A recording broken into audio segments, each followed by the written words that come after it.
Hi, this is Bob Papa, voice of the New York Football Giants, and this is the Big Blue UK and Ireland podcast.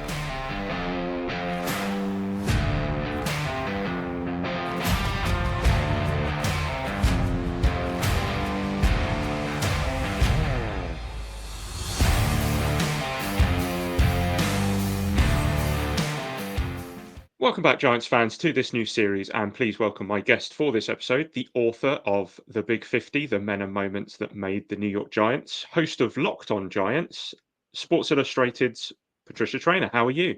I'm great. Thanks for having me on. No, thank you for coming on. We really appreciate it. So this is a brand new series we're doing with fans, beat writers, content creators, pretty much anybody and everyone. 5 questions for you, a little bit of a quick fire at the end for a bit of fun, and then we'll let you go. So we'll start off with yourself. You've been covering the Giants for 30 plus years now. Is that right? Yeah, about that. Yeah. How did you get into sports journalism? How did that start? Well, I always wanted to be a writer. I was always good at it in school, or at least that's what my teachers told me. I know I wasn't very good at math, but I got better at math. My dad, my late father, was a season ticket holder for the Giants for quite a long time. He went back to the days when they were at the Yale Bowl, and I think before that, or Shea Stadium and Yankee Stadium. So he had season tickets for a long time, and it was just something that we bonded over, really, because on a Saturday, I was a little girl growing up, and my choices were to, if I wanted to watch television, my choices were to either go watch whatever, movie my mother was watching, which 9 times out of 10 I had no interest in, or go spend go spend time with my father, who was watching Giant football games. So I did that, and just growing up, I was into sports. I liked baseball at the time, and I thought I would be a baseball writer. And I don't know, somewhere along the line, I just said, you know what, I wouldn't mind doing football someday. And one thing led to another, and here I am. Yeah. One thing I just want to sort of say is that one thing that's a massive help for me, I do a lot of the kind of profiling of the players as we go throughout the season, and your guys' breakdowns from training camp of all the players is one of the most helpful assets I've ever read, and it's so well put out. So I just want to say thank you for that. Oh, Just thank you for kind of reading because those. Appreciate it. they're amazing. So if we kind of start talking about the Giants as they are now, um, they did Hard Knocks this year. How is the overall feeling in the building now that that's done? Are they kind of relieved it's over and that it's kind of out of the way? Yeah, I think so. I mean, the NFL and NFL Films, they had been after the Giants for a long time to do Hard Knocks. And John Mara, was basically, nope, it's not happening. I don't want it to happen. You're going to have me next to my father in the cemetery before it happens. So, I think because this coincided with the Giants' 100th anniversary, they worked with NFL Films in such a way to craft it around telling the story of creating the 100th roster for the Giants in their franchise history. And a lot of what they showed, I mean, if you followed everything that went on from the end of last season to the start of this season, a lot of what they showed really wasn't a surprise. There were maybe a couple things that maybe we didn't know that we learned, but they were, for me at any rate, it was like, oh, I didn't know that. But most of how it played out on the screen is kind of what we were reporting and what we had heard. So I think, it was carefully done. It was carefully put together. I think based on, what I've heard from the marketing people in the Giants, they're happy with how it went, because it was an opportunity to get the word out there about this historic franchise and tell the story of putting together the 100th roster in this team's history. Yeah, and obviously they gave a lot of access. We've spoken before with others about this, but I'm not sure if they were too happy about that big draft board being shown. But I guess that's when you give that access, something's bound to slip through the cracks at some point. Did you have like a favorite moment from anything that you did see that maybe a bit more obscure, like maybe from when they got together or the scouting or anything like that? Yeah, I found the clips of the scouting meetings to be very interesting. I mean, again, a lot of what was shown, I had already kind of known about. Like, Mm, I knew what was going on with the Saquon Barkley situation. yeah. the one thing I didn't know there is, if Saquon kept his word about going back and giving the Giants a chance to match. But the scouting stuff was really, really interesting. It was great to hear from those people. And it was great that they featured them. And I wouldn't be surprised if they featured those scouts on purpose, because they truly are, they work so hard year round, and they get a lot of grief when something doesn't work out, but they don't get enough credit when something does. So it was nice to see them, kind of take front and center stage. So last season was challenging, I think is the right word to put it. What's the general mood around the sort of building at the moment on, what could happen this season? I think there's a lot of optimism. It's interesting because I go back to one question that we asked, we being the media, we asked of Joe Shane at the start of last year's training camp. And I think back to how he answered it. And we asked him the same question this year. And that question is, how do you feel about the roster? And last year, you could tell Shane was hemming and hawing about it. We'll see. Just a lot of uncertainty. This year, when we asked him that question, a little bit more certainty and a little less hemming and hawing about the roster. Now, of course, we could, God forbid, have another situation like we did last year, where everything that could have gone wrong did, as far as injuries and stuff like that. Nobody can forecast that. But I think overall, there is a better feeling about, the talent that they've added. The offensive line has looked really good this summer, which I know was a huge question mark. The jury's probably still out on Daniel Jones, although if you want to really look at it objectively, you can say, okay, what exactly have they been asking him to do in practices, and how much of that is really on him versus, what they're asking him to do. So I think overall, they're headed in the right direction. They still have some question marks, obviously. The defensive secondary, that young group is just still not where it needs to be, in my opinion. You can put the quarterback in that mix. You can also maybe say, well, are they going to lose anything with having lost Saquon Barkley? But overall, I think they're headed in the right direction. Are they going to win the division? I don't think so. But are they going to be a little bit better record-wise than last year? I think that is certainly reasonable to expect. Yeah, and I think that's probably one thing that we've spoken about quite a lot, is that all we want is an improvement. It would be really nice to beat Philly or Dallas in like a meaningful game, as opposed to a game at the end of the season where Philly were already on the decline, really, and it mattered now to their record, really. So yeah, that would be nice going forward. We've obviously seen a lot of changes this offseason as well. Players, coaches, like a real overhaul, really, across the board.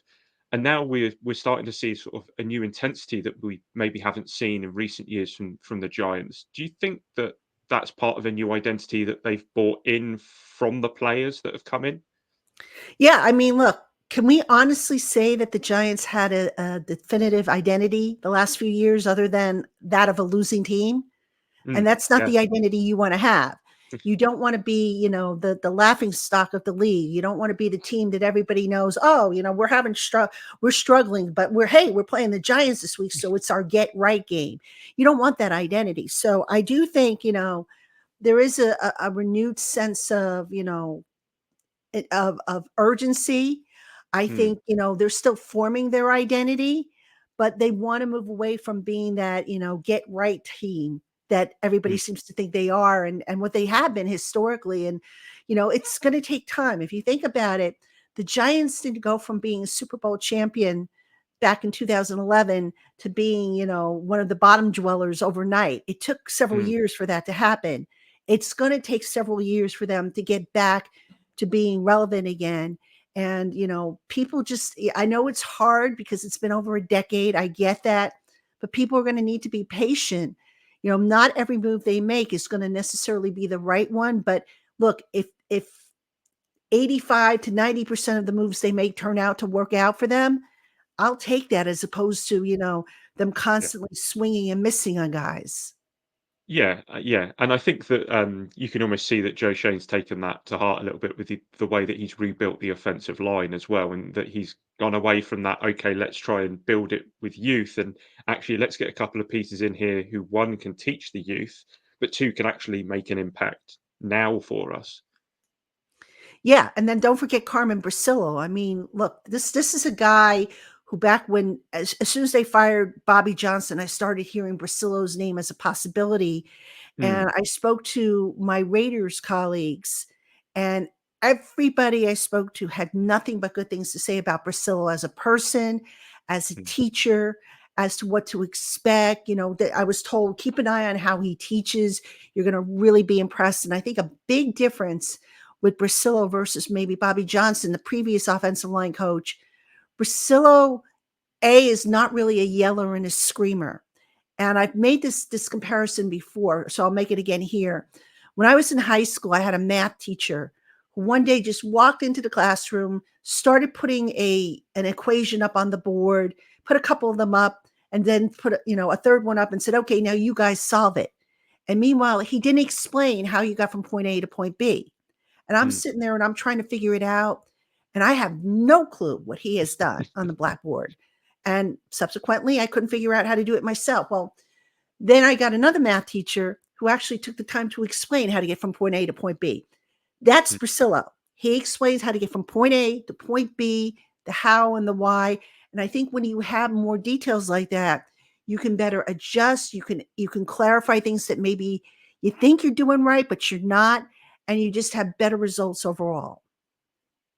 It's interesting that you kind of bring that up, because my next point was going to be talking about the preseason games and how, the first team offense hasn't looked amazing, but one thing that has looked so much better is that offensive line. And I was going to say, how much do you think of that is Carmen versus the personnel? I think it's a mix. I mean, look, let's not take anything away from the players. The players Mm, have to buy into what Carmen's teaching. mm, Absolutely. But again, when you have veterans like John Runyon Jr. who say, "My gosh, I look at my film from Green Bay and there were things that I was doing that nobody pointed out that I shouldn't have been doing. And then I come here and Carmen tells me, oh, we've got to knock that out of your repertoire there because it's hurting you instead of helping you." That's the difference. One of the differences. And you mentioned not building the offensive line youth wise.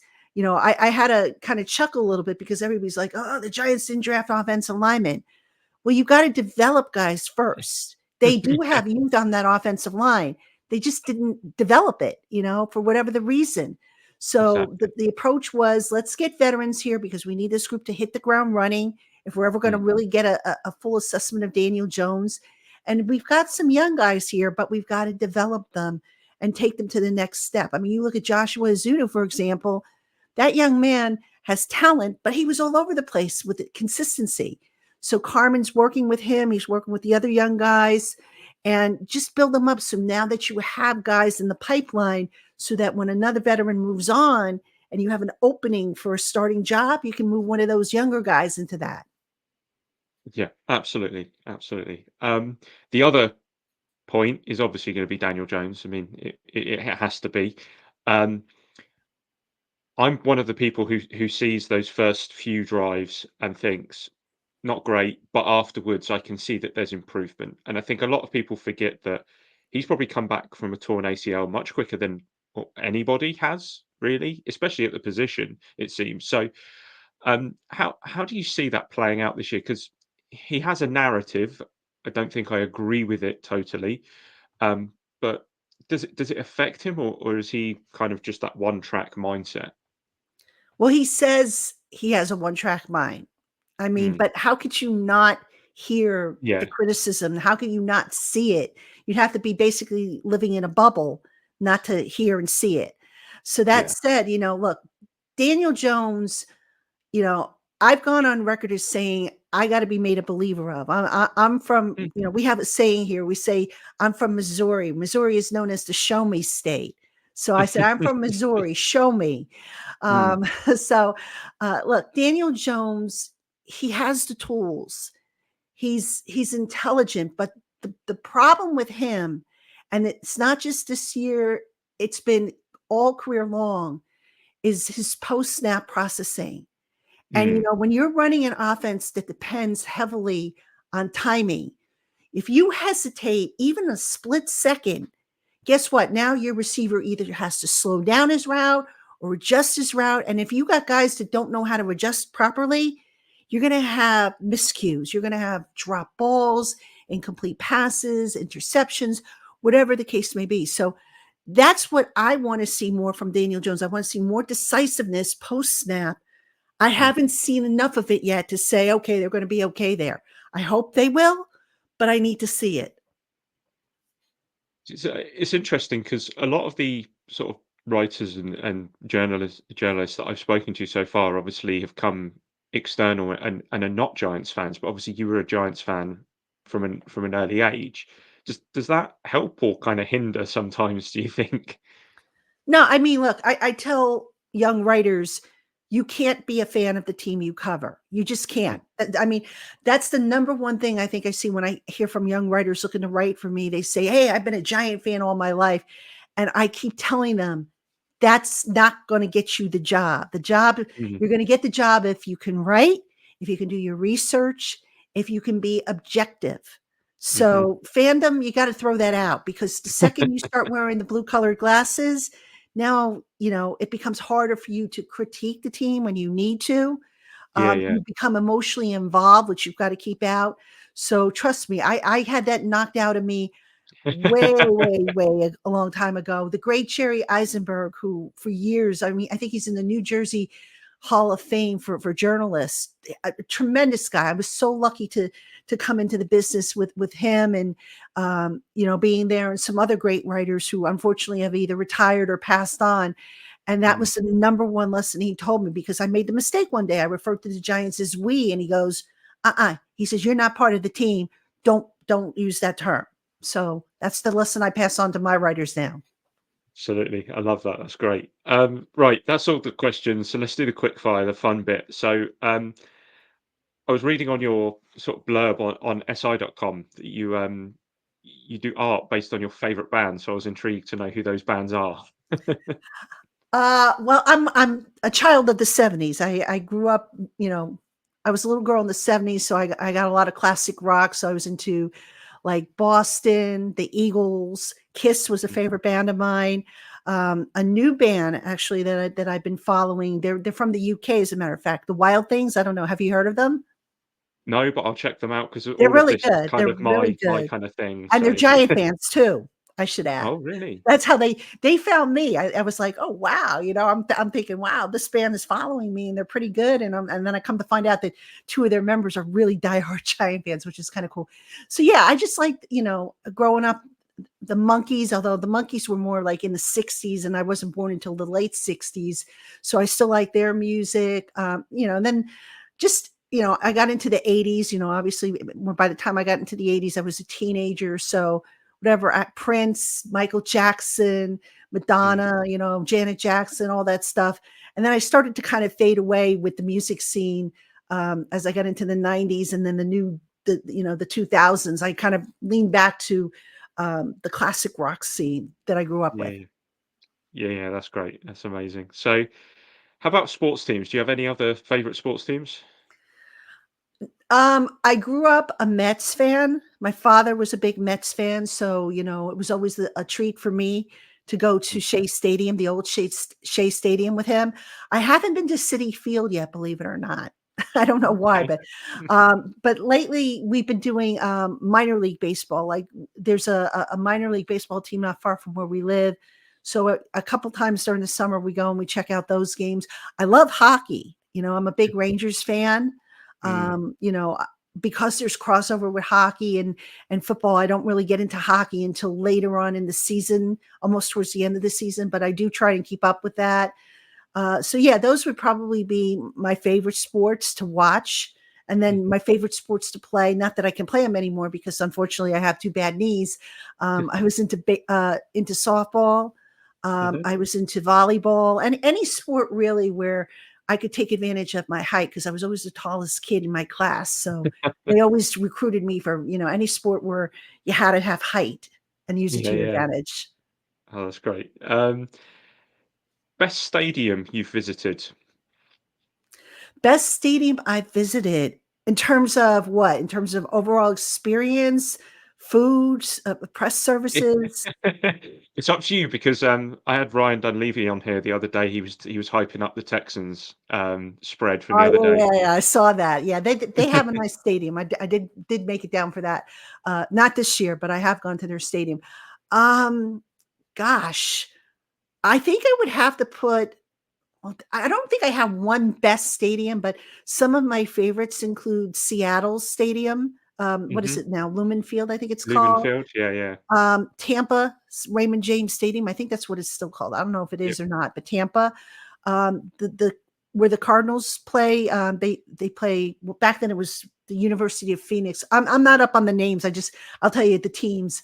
But that stadium was nice. I thought Jerry's World, the Dallas Cowboys Stadium, AT&T Stadium, was pretty nice.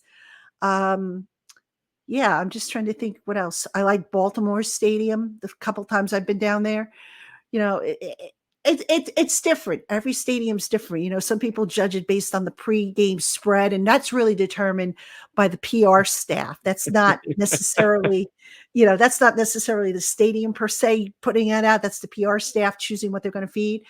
Yeah. But in terms of, like, I can tell you the worst ones. I don't care for Washington Stadium because you're sitting in the end zone and the sight line is just terrible. I'm not a big fan of the Link. I call it the Stink because Hmm. it's just not a fun place to go to.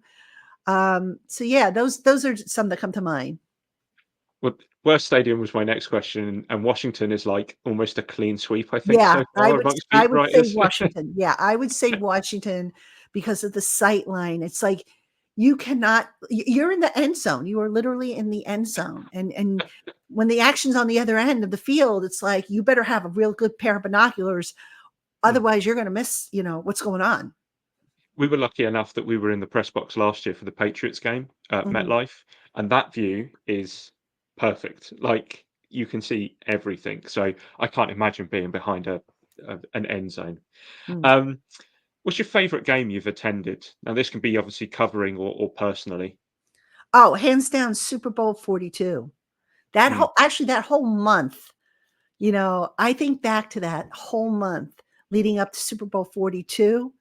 What a magical ride it was. How much fun we had, not just at the games because the Giants were just rolling right along, but the mm, behind the scenes stuff, the camaraderie that we were building. Tampa Bay, I remember that was the wild card game, and I remember a group of a lot of the beat writers, including those who don't normally travel. We all went down to Tampa Bay. We were all in the same hotel, and we all went out to this big steakhouse dinner, which I only had like literally a small steak, like a 6-ounce steak, and my bill came to like over $100 at the time because we split the bills evenly. So that was fun. And then the following week we were in Dallas. And that was fun to see, the Giants spank the Cowboys. When is that never mhm. fun? And then I was in Green Bay for that frozen tundra game. And that was something else. I mean, my goodness, I'm not a big fan of the extreme weather, whether it's too hot, too cold, but it was so bad. I remember we stayed at a hotel that was about a block and a half away from Lambeau Field. Now, normally a block and a half away, I'll go out and walk it. I don't need the bus. You weren't walking anywhere that night, and it was just so cold. And then when we got to Phoenix for the Super Bowl, that whole week, it's like I don't want this week to end. It was just so amazing. And then when they won that game, it was just I can't explain it. It was just so amazing. Just from in terms of the work that I did, I think I did my best work uh during that week, during that whole month actually. I was just on a roll. And Mm. then it just, for it to end the way that it did, it just was like I sat down and I put together like a book. I wrote it never really got published per se. I mean, it was available for a little while on Amazon, but I just basically poured out my entire diary from that Mm. playoff series. And oh gosh, what a run. So two more. One of them was best highlight covering the Giants. I don't know if that's the same or whether we could choose another one. But before you do that one, obviously you would have interacted with a load of Giants over the 30 years that you've been covering them. Who's some of the funniest Giants that you've dealt with? Some of the real characters. Oh wow. You have a few hours? I mean, gosh. Um funny guys, Michael Strahan had a good sense of humor, still does. I'm trying to think who else was kind of funny. Gosh, I'm trying to. Brandon Jacobs could be funny when he wanted to be. Trying to think. Oh, there's so many. Gosh. Look, every guy that I think I came in contact with, I can honestly say that maybe I can count on one hand the number of guys I didn't care for. Everybody Yeah. brought something, Mm. special. And for me, the greatest reward, if you will, is when these guys leave the game and they move on to, another team, or maybe they become a coach and they come back and they remember you. And I'll tell you a real quick funny story. Dan Campbell, now the head coach of the Detroit Lions, he was a Yeah. Giants draft pick, and he was with the Giants for a number of years, and I covered him. So when Dan Campbell got hired by the Lions, I wrote him a quick note. I said, listen, I just wanted to congratulate you, wish you well. I'm sure you're going to do well. And I said, I started the note off like, I don't know if you remember me. Well, I got a note back from him. Excuse me. And he said, of course I remember you. And he thanked me for the note. And then when I saw him at the joint practice, came right over, gave me a big old bear hug. We were chit-chatting. It was awesome. That's amazing. I mean, that's the thing, isn't it? Is that I think a lot of people kind of forget that these people are they're humans too, Sure. and you treat them well, that they're likely to reciprocate, and they'll remember you. So so we'll finish it off with the best highlight, covering the Giants. I mean, you can take this, you can keep your playoff thing, or if you've got another one, that'd be great. Well, obviously I would say Super Bowl 42, but I'll give you another one just to kind of mix it up a little bit. And this one kind of has personal overtones to it. I'm going to go with Super Bowl 46. And the reason why I'm going to go with that one, even though admittedly I don't remember a whole lot about it, just a little backstory. That year, 2011, I had been diagnosed with cancer. And it was a little touch and go there for me in the beginning. And thankfully, we had the lockout that year. So I was able to get most of my treatments in during the lockout period. And, I remember finishing my treatments in October of that year.